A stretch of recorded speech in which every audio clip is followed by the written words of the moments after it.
नमस्कार. आज आपण इतिहासाच्या एका अशा निर्णायक वळणावर जाणार आहोत. साल होतं 1645. एका तरुण द्रष्ट्याच्या धाडसी पावलांनी स्वराज्याचा पाया कसा रचला, चला पाहूया. वर्ष 1645. सह्याद्रीच्या पर्वतरांगांमध्ये एक वेगळीच हालचाल सुरू झाली होती. एकीकडे विजापूरची आदिलशाही सत्ता कमकुवत होत होती आणि त्याचवेळी एका नव्या पर्वाची सुरुवात होत होती. हे काही फक्त एका किल्ल्यावर केलेलं आक्रमण नव्हतं, अजिबात नाही. हा तर इतिहास बदलणारा क्षण होता. आणि हे सगळं घडवणारे छत्रपती शिवाजी महाराज, त्यांचं वय तेव्हा किती असेल असं वाटतं? फक्त 16 किंवा 17 वर्ष. विचार करा, ज्या वयात आपण आपलं भविष्य ठरवत असतो त्या वयात हा तरुण एका बलाढ्य साम्राज्याला थेट आव्हान देत होता. हीच तर अविश्वसनीय गोष्ट आहे.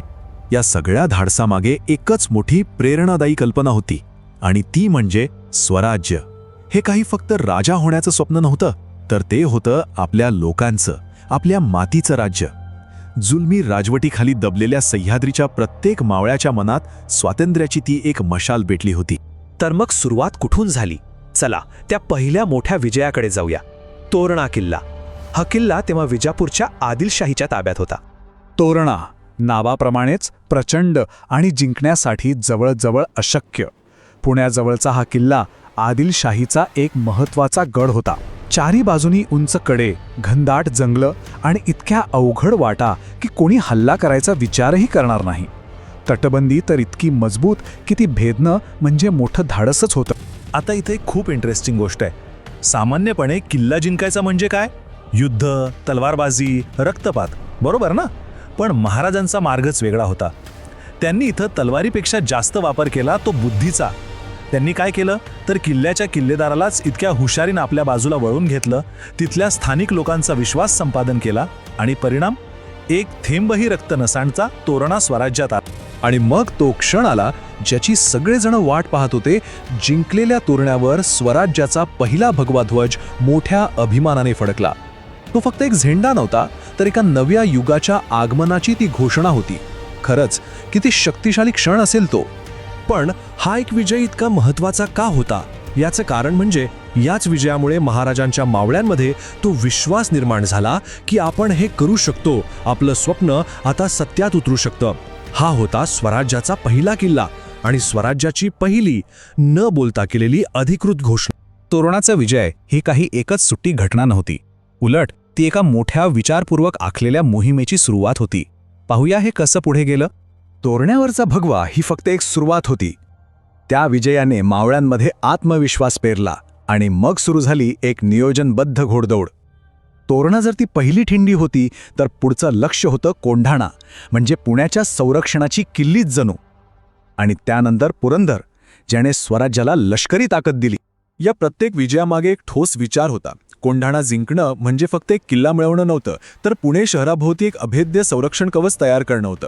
आणि पुरंदर हाती आल्यामुळे तर त्या संपूर्ण प्रदेशावर नियंत्रण मिळालं. स्वराज्याला एक भक्कम लष्करी पाठबळ मिळालं. आता स्वराज्य फक्त स्वप्न राहिलं नव्हतं, ते एक लष्करी सत्य बनत होतं. आणि इथून एक महत्त्वाचा बदल घडतो. आता फक्त किल्ले जिंकण्यावर लक्ष नव्हतं, तर एका राज्याची निर्मिती सुरू झाली होती. आणि त्यासाठी गरज होती एका राजधानीची. महाराजांची दूरदृष्टी बघा. त्यांनी तोरण्याची पाहणी केली, पण त्यांच्या लक्षात आलं की संरक्षणासाठी हा किल्ला उत्तम आहे, पण राजधानी म्हणून तो खूपच गैरसोयीचा आहे. मग त्यांनी काय केलं?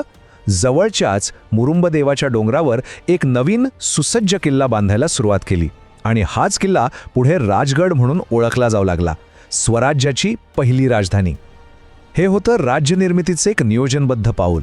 राजगड आता फक्त एक किल्ला नव्हता, ते स्वराज्याचं हृदय बनलं होतं. भविष्यातल्या सगळ्या मोहिमा इथूनच आखल्या जाऊ लागल्या. न्यायनिवाडे, प्रशासकीय निर्णय, सगळं काही इथूनच होऊ लागलं. एका स्वप्नाला आता एक ठोस आकार, एक व्यवस्था मिळत होती. चला तर आता या सगळ्या घटनांचा आपल्या इतिहासावर काय आणि किती मोठा परिणाम झाला याचा थोडक्यात आढावा घेऊया.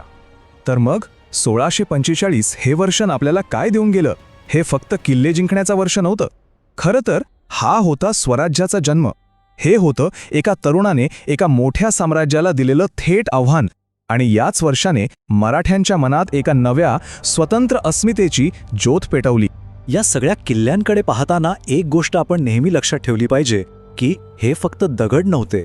तोरणा, कोंढाणा, पुरंदर आणि राजगड या काही फक्त दगडविटांनी बांधलेल्या इमारती नव्हत्या. हे दगड म्हणजे एका स्वतंत्र भविष्याच्या, एका नव्या इतिहासाच्या पायाभरणीचे दगड होते. प्रत्येक दगडात एक स्वप्न होतं, एक विचार होता आणि एक अदम्य इच्छाशक्ती होती. आणि हे सगळं पाहिल्यावर मनात एक प्रश्न नक्कीच येतो की एका 16 वर्षांच्या तरुणाचं एक स्वप्न एका बलाढ्य साम्राज्याला सुरुंग कसं लावू शकतं? खरंच एका व्यक्तीची दूरदृष्टी आणि धाडस इतिहासाला पूर्णपणे बदलून टाकू शकतं, नाही का? हाच विचार करण्यासारखा प्रश्न आहे.